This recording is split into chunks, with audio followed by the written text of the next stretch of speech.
Willy Schran, bonjour. Bonjour. Merci de t'être arrêté ici au stand chasson.com au Game Fair.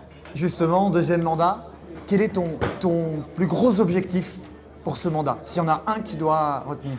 Allez, malheureusement, il y en a beaucoup. Alors, les dégâts, il faut les régler, on l'a dit.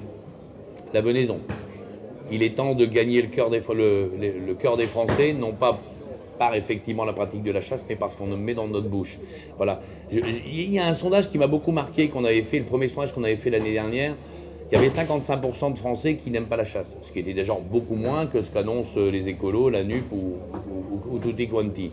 Et dans ces gens qui n'aiment pas la chasse, ces 55%, quand on leur demandait, mais est-ce que vous voulez manger du gibier? 77% répondent oui. Il faut juste leur expliquer, pour avoir un bout de gibier dans l'assiette, il faut quand même un moment qu'on le tue à la chasse. Donc c'est un peu compliqué.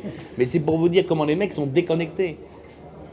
Voilà. Donc il faut absolument travailler là-dessus. Moi je pense que si on donne beaucoup plus de gibier à manger aux Français, à tous les Français, parce que dans le fond on a quoi? On a 10% de pour, c'est nous, 10% de radicalement contre et 80% de gens qui écoutent, qui voient une image un peu brutale à la télé, montée de toutes pièces par des écolos et qui sont anti-chasse le lundi matin. Mais s'ils mangent un bon morceau de chevreuil le mercredi, ils trouvent que c'est très bien. Donc voilà, donc, à nous de travailler ça. Alors, il y a beaucoup de petites choses qui se font en France. Moi, ce sera un de mes grands dossiers. Il faut structurer la venaison en France. Il faut qu'on ait la possibilité d'avoir... allez, je dirais la merguez de cerf et puis la chipolatas de sanglier sur tous les barbecues des Français durant l'été dans les années qui viennent. C'est ce qu'il faut obtenir. La transformation, il y a beaucoup de choses à faire. Enfin, c'est quand même incroyable. On a une manne extraordinaire, on a un gibier.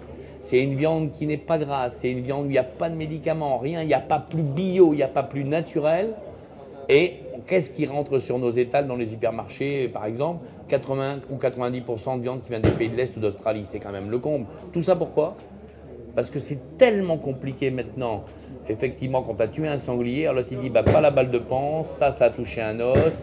Est-ce que vous avez fait la trichine? Bon, bref, tu laisses tomber, quoi. Parce que si tu veux vendre le sanglier 50 ou 100 balles, il t'a coûté 300 balles d'examen sanitaire avant de le mettre sur une table. Donc ça, c'est très français. Donc je veux changer tout ça et je veux que tout ça soit beaucoup plus accessible.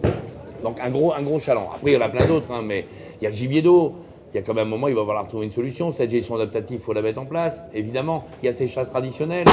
Le rendez-vous avec la ministre, c'était le deuxième point important, c'est les chasses traditionnelles. Je pense qu'on ne peut pas laisser partir un truc aussi important. Donc, mais malheureusement, je vais te dire, des sujets à problème, je ne vis que là-dedans. Que là-dedans. En tout cas, merci beaucoup et puis bon courage surtout Willy. Merci. Merci.